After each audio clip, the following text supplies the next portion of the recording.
अच्छा जी, अस्सलाम वालेकुम and today's lecture on 9 July spin magnetic moment. बात हो रही थी हमारी एटॉमिक मैग्नेटिज्म के हवाले से।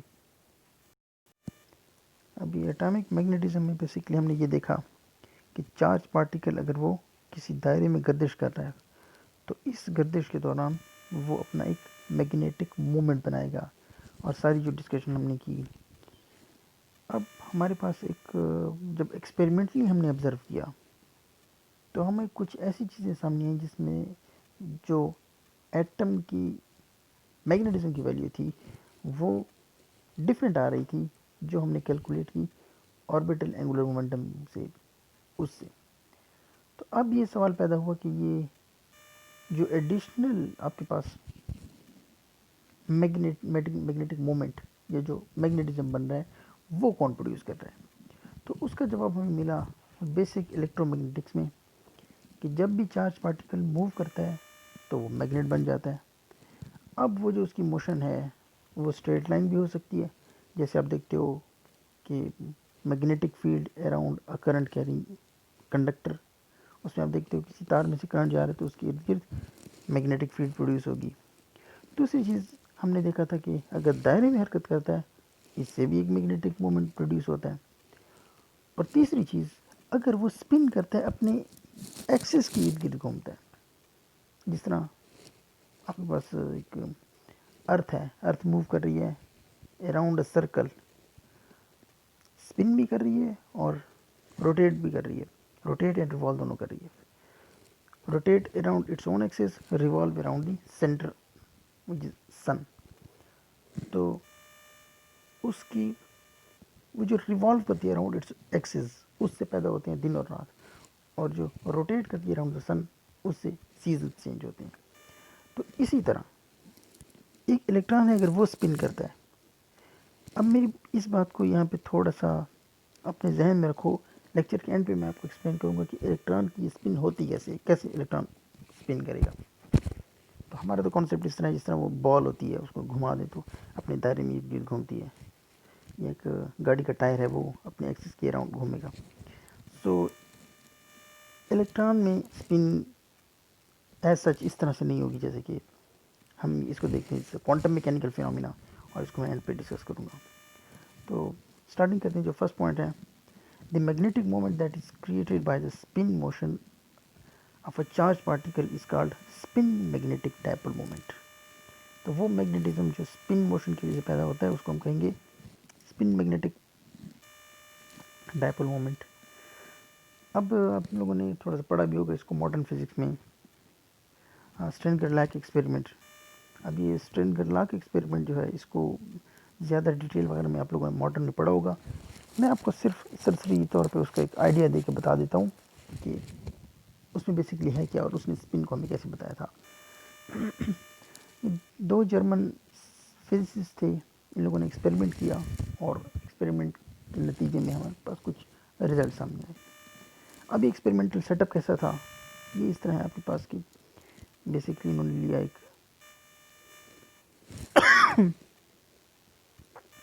एक सोर्स आ गया, ये जो है आपके पास this is you can say एक सोर्स है, सोर्स ऑफ व्हाट। मैं उन लोगों ने तो डिफरेंट सैंपल्स को लेके यूज़ किया, मैं आपके सामने सिंपल केस बताता हूँ of hydrogen. Let suppose hydrogen ground state में मेरे पास यहाँ अवेलेबल है, और उस हाइड्रोजन को मैं वहाँ से स्प्रे करता हूँ, जो आके गुजरती है यहाँ से आती है, यहाँ पे मैग्नेटिक फील्ड मैंने लगा दी, नॉन होमोजीनियस मैग्नेटिक फील्ड है। अब इस नॉन होमोजीनियस मैग्नेटिक फील्ड के बाद वो आगे आती है स्क्रीन के ऊपर, और this is you can call it point A and this is point B. Point A और बी के ऊपर आके वो स्ट्राइक करती है।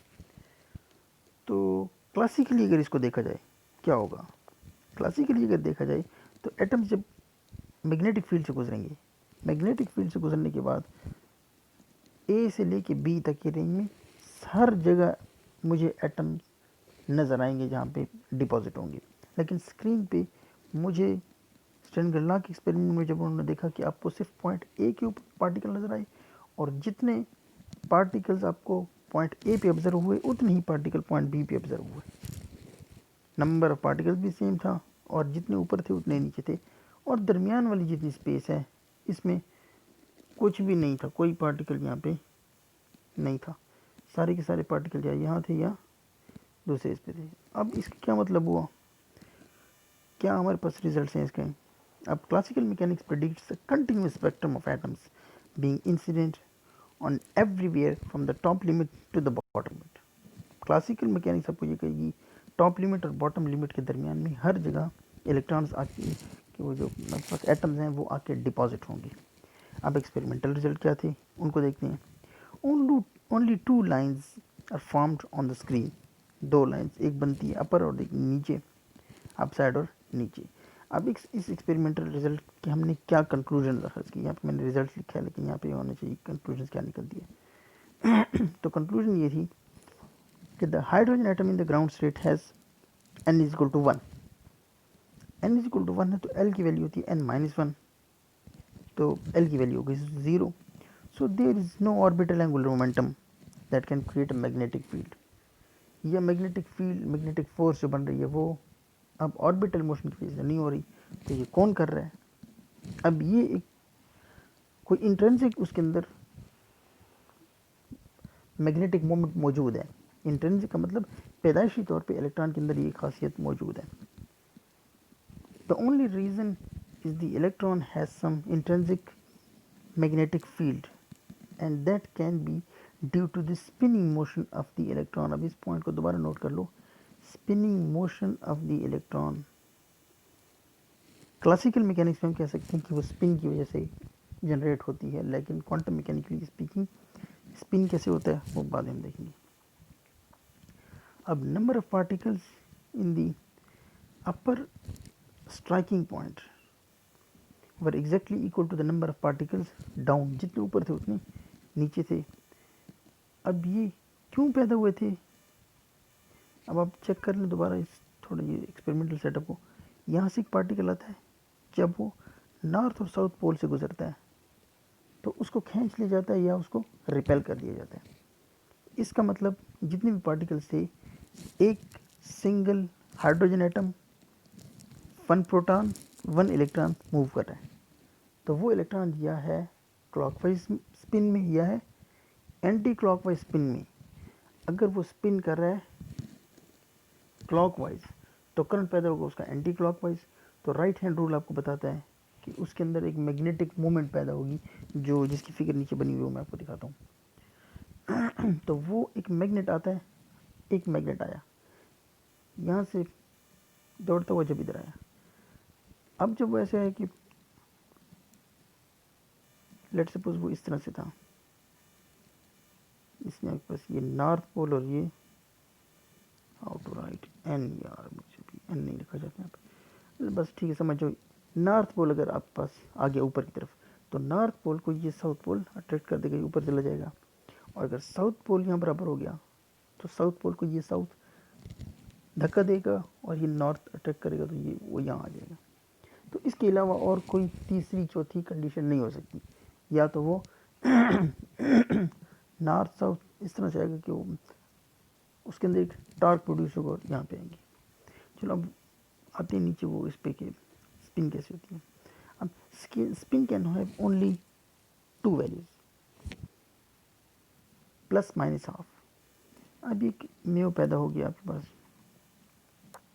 अब म्यू और करंट ये आप लोगों ने पता है राइट हैंड रूल कि करंट अगर जा रहा है, अब यहाँ पे हम देखो एंटी क्लॉकवाइज करंट जा रहा है तो स्पिन की कैसी होगी, ये क्लॉकवाइज करंट जा रहा है तो इसकी स्पिन होगी एंटी क्लॉकवाइज, यानी कि जो कन्वेंशनल करंट की डायरेक्शन होती है वो डायरेक्शन ऑफ रोटेशन के या direction of motion of charge की अपोजिट होती है।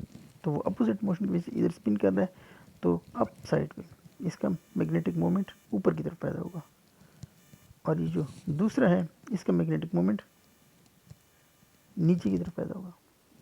तो जब ये एंटर होंगी किसी भी नॉन होमोजीनियस मैग्नेटिक फील्ड में तो वो एक्सटर्नल फील्ड इसकी इस फील्ड पे असरअंदाज होगी और इसको डिफेक्ट कर देगी या ऊपर या नीचे।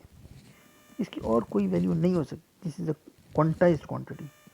तो मैथमेटिकली इसको देखा जाए म्यू एस यानी कि स्पिन की वजह से जो मैग्नेटिक मोमेंट पैदा होता है वो बराबर होगा जी, ये प्लस माइनस में आ जाएगा, g mu B and M S.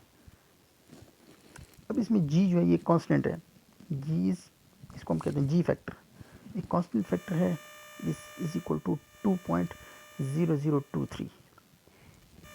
Mu B क्या चीज़ है, म्यू बी है बोहर मैग्नेटॉन, और एम एस इसकी वैल्यू प्लस हाफ या नेगेटिव हाफ।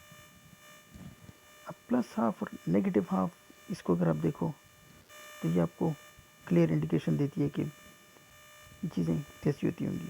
अब spin is a quantum mechanical phenomena, यहाँ तक इसका मैथमेटिक्स हो गया। अब थोड़ा ये देखते हैं कि it's a quantum mechanical phenomena and it is a quantized quantity, specific value है या प्लस हाफ या नेगेटिव हाफ, इसके अलावा और कोई इसकी वैल्यू नहीं हो सकती।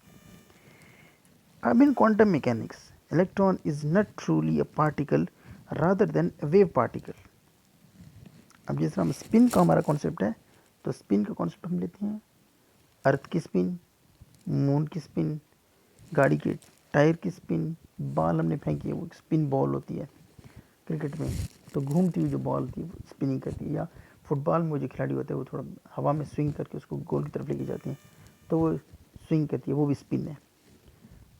पार्टिकल मूव कर रहा है, बॉडी मूव कर रही है, लेकिन क्योंकि हमारे पास इलेक्ट्रॉन एक वेव पार्टिकल है, वो पार्टिकल के साथ साथ वेव नेचर भी रखता है। तो अब ये वेव कैसे रोटेट करती है, रिवॉल्व करती है, इसके बारे में हम कुछ नहीं कह सकते। This is a deep concept that you will learn in quantum mechanics. बस यहाँ सिर्फ ये आइडिया ले लो कि इसका मतलब ये नहीं कि इलेक्ट्रॉन इस तरह रिवॉल्वर के क्लॉकवाइज घूम रहा है। इलेक्ट्रॉन की ये एक पर्टिकुलर वैल्यू है, ये वो वैल्यू कि अगर ये पार्टिकल होता और ऐसे स्पिन करता क्लॉकवाइज तो इसकी ये वैल्यू आती। असल में वो वेव पार्टिकल है, उसके अंदर वेव प्रॉपर्टीज भी हैं, वो ऐसे घूम नहीं रहा अपनी एक्सिस के थ्रू, रादर वो टेंडेंसी शो करती है, ये मैग्नेटिक मोमेंट वो बना रहा है, इतना मैग्नेटिक मोमेंट उसका है किसी एक स्टेट में। अब जो इलेक्ट्रॉन जब एक सर्कल में रिवॉल्व कर रहा होता है तो उसका जो ऑर्बिट होता है, very important, very very very important thing that I am going to share with you now. Electron जब एक दायरे में मूव कर रहा है, अब एक सिंगल हाइड्रोजन एटम लेते हैं, उसकी न्यूक्लियस है, एक इलेक्ट्रॉन मूव कर रहा है। अभी इस टाइम मैंने इलेक्ट्रॉन को देखा, ignoring all the Heisenberg uncertainty principle और एटसेट्रा जितनी भी हमारे ऊपर रिस्ट्रिक्शंस हैं, मैंने जैसे ही उसको देखा तो मुझे नज़र आया कि इलेक्ट्रॉन जो है वो स्पिन अप में है, अप स्पिन में जा रहा है। जब वो वापस मूव करता हुआ दोबारा इस पॉइंट पे आएगा तो वो डाउन स्पिन होगा, यहाँ से जाते हुए अप में, फिर आगे जाके उसकी स्पेस कर्व्ड है, उसकी स्पेस कर्वेचर की वजह से वो अप से डाउन में आ जाएगा। तो एक ही इलेक्ट्रॉन वो अप में जाता है, फिर डाउन में आ जाता है, फिर अप में जाता है, फिर डाउन में आता है, रादर देन कि एक ही इलेक्ट्रॉन है उसमें ये वाला सिर्फ अप में है, इसके साथ दूसरा आ गया तो वो डाउन में चला जाएगा। फिर इसमें पॉलिश प्रिंसिपल्स वगैरह भी हैं, वो भी हम करेंगे। अब हमारा वैसे ज़्यादातर कोर्स रह नहीं गया, तो कुछ टॉपिक्स हैं, इनको हम आहिस्ता आहिस्ता पढ़ेंगे डिटेल में, और जो सवाल हो आपके वो आप पता कर लो। ओके जी, let's call it a day and अल्लाह हाफिज़।